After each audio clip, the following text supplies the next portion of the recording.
It wasn't until I was actually 7 that I got introduced to basketball, just because, in the little cul-de-sac outside, my brother and my godbrother would always be out there hooping, and I'd always just look out the window and see how aggressive they got towards it and how much passion they had towards it. And one day I just decided to step out and ask to join.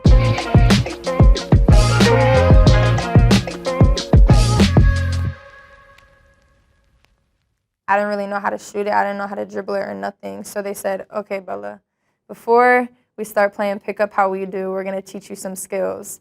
So we would be out there in the cul-de-sac for hours just working on my ball handling, my shooting, a lot of form shooting, and I fell in love with it.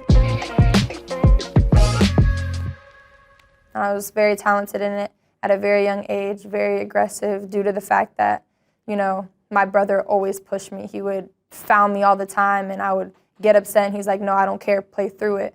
And so when that was the case, I just knew that basketball was my only getaway, and that's what was going to get me to college. So my dad, who I grew up with, and my brother just always would train me, work me out. We would always be in the gym. In my 7th grade year is when I started getting recruited, and I was like, whoa, what is this? And that made me fall in love with the game even more, only because when you're, getting attention from other people, colleges, it's a different level. You realize that you've exceeded that level you were at, and you're in a whole different ball game now. So when I started getting recruited, and then my first offer in 8th grade, it was just, now I really need to lock in basketball, because this is what I'm going to do for the rest of not for the rest of my life, but for a good chunk of my life. And there was a point in time where I was dwelling a lot over whatever it was that was happening. And I just realized myself going down and down even more. So it got to the point where I'm like, I can't keep doing this, like something needs to change.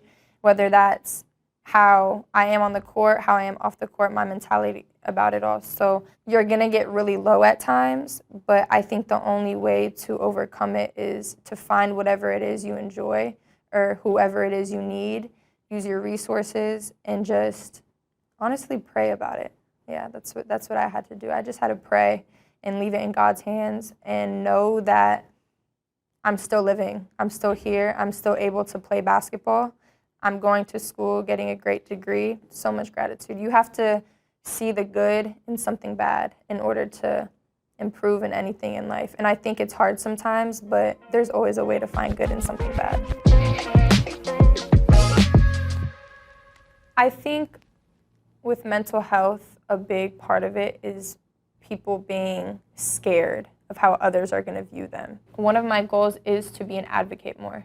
I do want to speak on mental health more, and even maybe throw in there some things that I've been through. It's hard, but I want to get there. I want to get to the point where I'm able to speak on that. And I think the best way for me to speak on it is based off my experience and what I've been through, because you'd be surprised. Some of the things I've been through that I think is only me that it's happened to is really happening to probably 4 out of the 8 people beside me. You know what I'm saying? So I think me being the one speaking on it will help other people, open up and speak on their problems too, whether it's to their parents, whether it's to their friends, a counselor, whoever it is.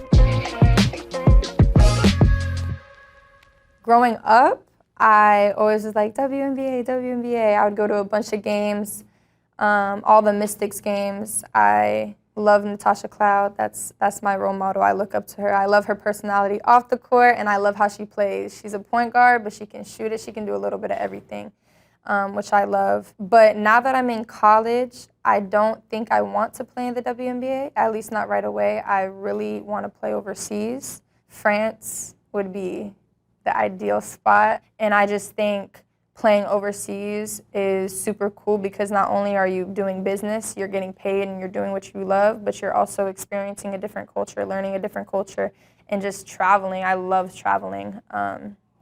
And I know that it would be hard being away from family, friends, whatever, for 8 months, so to say, at a time. But I think I can do it. I don't think that's what would hold me back whatsoever. I just want to do what's best for the team. My freshman year was a pretty solid season for me.